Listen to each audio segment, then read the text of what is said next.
The Chicago blizzard of 1967 struck northeast Illinois and northwest Indiana between the dates of the 26th and 27th.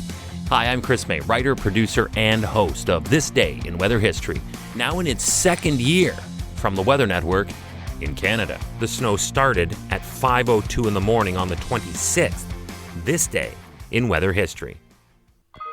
By 10 after 10 in the morning on the 27th, a record 23 inches or just under 60 centimeters of snow had crippled the Windy City. It was so impactful that it remains the greatest snowfall in one storm in Chicago history as of February 2020. Important to note that the previous record for snowfall in the city was 19 inches or 48 centimeters, and that was between March 25th and 26th, dating all the way back to 1930. The blizzard itself was a surprise during the day and caught everyone off guard. People were already at work or school, so with that kind of metropolitan congestion, it stopped the city still for a few days as people had to dig out. During the height of the storm at Midway Airport, winds were gusting to 53 miles per hour, that's over 85 kilometers per hour. These powerful winds caused considerable blowing and drifting. There were 4 to 6 feet high drifts. That is 122 to 183 centimeters. I stand 183 centimeters tall. Wow. And these were widespread throughout the area. By noon, about 8 inches or 20 centimeters was already on the ground at O'Hare, which prompted it immediately shut. This storm had it all. Wind, snow, and even a thunderstorm. The heaviest snow fell on this day in weather history, January 26th in the morning through the early afternoon. The maximum rate of accumulation was 2 inches per hour or 5 centimeters per hour during the late morning period. Then there was reported thunder snow in the afternoon, but the snow then tapered off by evening, intensified again overnight. Some businesses and schools released employees and students early, but even for those who did the right thing and got an early start home, were still snarled in a nightmare scenario of a traffic jam. Many people could simply just not get out of their home. Those who mercifully made it did so, but arrived very late. Many stayed at work or in hotels. The 26th was thankfully over, so what of the 27th, the next day?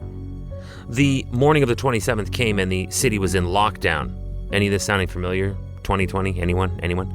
The airports and local transportation were still shut down as well. It was a disaster in the densely populated Windy City where in Chicago, 20,000 cars and 1,100 CTA buses were stranded in the snow. Panic set in and people raided stores of their bread and milk. Looting became a problem on the west near the south sides of the city. Another problem in the aftermath of the storm was low supplies of heating oil. Trucks simply couldn't get through to the buildings. With the roads totally impassable, it took helicopters to deliver medical supplies to hospitals and food and blankets to stranded motorists. Expectant mothers were taken to hospitals by sleds, bulldozers, and snowplows. By the next day, on the 28th, Chicago was beginning to dig itself out. The city dispatched 2,500 crew with 500 pieces of snow removal equipment to clear the streets. Snow removal was slow and arduous because of all the thousands of abandoned vehicles that were strewn throughout the streets. And as because of that, it took 3 weeks for the Department of Streets and Sanitation to plow them clean. Desperate for places to put the stuff, they dumped it in any vacant lot they could find, park district land, neighborhood lots, even the Chicago River. It was then that some Chicago rail yards came up with the most unique idea, and it would have worked if not for being picked up by national media coverage. The idea was simple enough: shovel all the heavy snow into rail cars, send it south, and it will melt along the way.